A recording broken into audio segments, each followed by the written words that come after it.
WhiskyJason here, whiskey from the viewpoint of an American in Germany tasting rare and exotic whiskeys. Today I am in Germany and I have a rye whiskey called Stork Club, and it's a Stork Club Smoky rye whiskey, 50%, 0.5 liter bottle, 45 euros 90. And I actually found it on the website of the distillery for 49.90, which I think is weird. So I'm paying 5 euros more to order it directly from the website of the distillery, and I pay more costs for postage and handling. So, and this is something very, very special. This is a 2,000 bottle limited release. Whiskey base number 169649.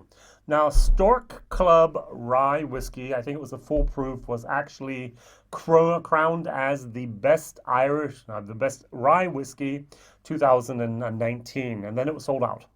So there, basically what happened is three guys that owned an advertising agency in Berlin went down 60 kilometers south of Berlin to a place called Schlepsik. It's a little village there in the Spreewald. And they wanted to buy a barrel, I think actually for Christmas presents for their customers. And basically they came home with the distillery. The founder of the distillery wanted to sell. They were looking for a new project. They were bartenders before they became an advertising agency. So they knew the scene a little bit better. And they was like, okay, we can do this. And so what they did is the former owner actually had single malt and rye whiskeys. And what they did is we're going to concentrate only on making the best rye whiskeys of Germany, Europe, and maybe even the world. And now, so they finally have some new stuff that's finished. It takes a good 3 to 4 years to get it ready and to get it back onto the market. And what they have is toasted American oak and toasted German oak together. And then they put this spirit into a ex-Lafroig cask. And so all the smoky flavor were drawn out of that Lafroig cask into this rye whiskey. So, have you ever had a peated smoky rye whiskey before? I haven't. So what I have here is an experiment. So I have here Rittenhouse, 4-year-old, 50%, 50%. This is a barely legal rye, so I think the mash bill might only be 51% rye, and the rest is going to be corn because it's very sweet in comparison to this. And what I also have here is Lafroig 10. And so what I'm going to do is I'm going to put a few drops of the Lafroig here into the rye whiskey, and I'm going to try to get about the same balance and the same texture and the same taste profile here. Not too much, Jason. A lot goes a long way. All right, so just a dab. Let's see if I can compare the two of them. I do get the Lafroig. I get the Lafroig a lot stronger. All right, so let's put another dab of this in here. Probably too much. All right, so I said in my German video, I'm sure that now many people in America are going to go, or Europe are going to go, are like, oh, smoky rye. Why hasn't someone done this before? That's a great idea. Rye is booming. Why not use smoky rye, especially in cocktails? Don't forget the three of these guys came from the bar scene. What is really kind of cool is they actually now have like a friendship bracelet here. And they basically burned in the Stork the Stork logo here. So, Rye Distillery. Very, very nice. So, let's smell it. Oh, yeah, I'm getting the rye. I'm getting the Lafroig.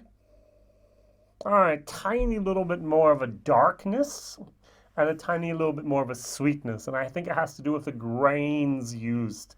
This is 100% rye from Germany.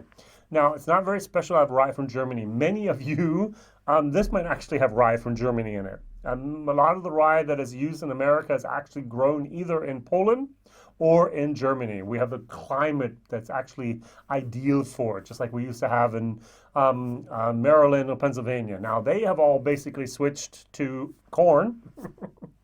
But if you take a look at Sagamore, for example, they're now using NGO rye, and they're trying to get it also from America if at all possible. I didn't use this because this is, excuse me, only at, what is it at? It's 41.5, so I didn't think it would cut it. And it's MGP juice still. All right, let's try it. Now, I must have a little disclaimer. I am not a Lafroig fan. I do not like Islay whiskeys that are peated. And so this is not going to be my cup of tea. So I'm basically going to go, oh, this was nice. I can taste the rye. Oh, look, there's a little bit of a char. Oh, no, it's not char. It's a toasted. No, it's peat. Ah! And that's what's going to basically happen. So cheers.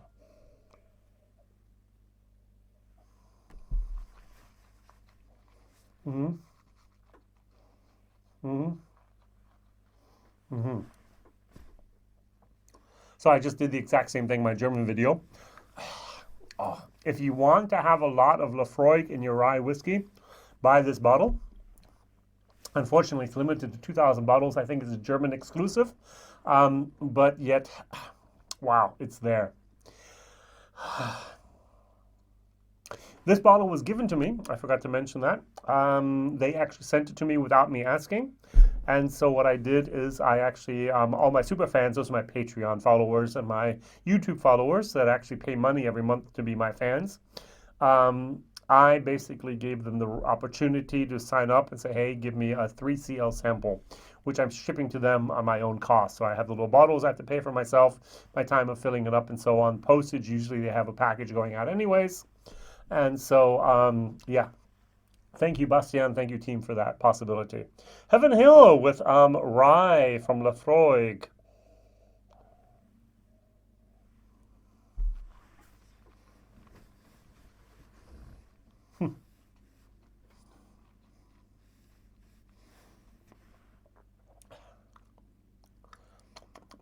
Yep. Yeah. Wow. It's very, very interesting, the difference in the ryes. Sweet, sweet cornness, rye, rye graininess.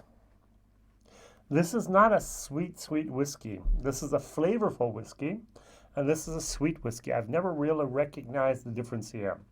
100% German rye. They use enzymes in order to get the fermentation going. This is a this is a high rye bourbon, basically, in my own opinion, sometimes now that I've tried this and gotten used to rye.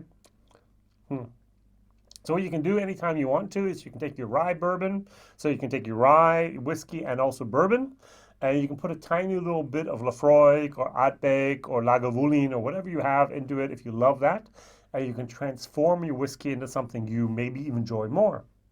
I don't see any of the big boys doing anything like that soon, but I think Woodinville, they have been bought by a company that also owns a peated distillery on Islay.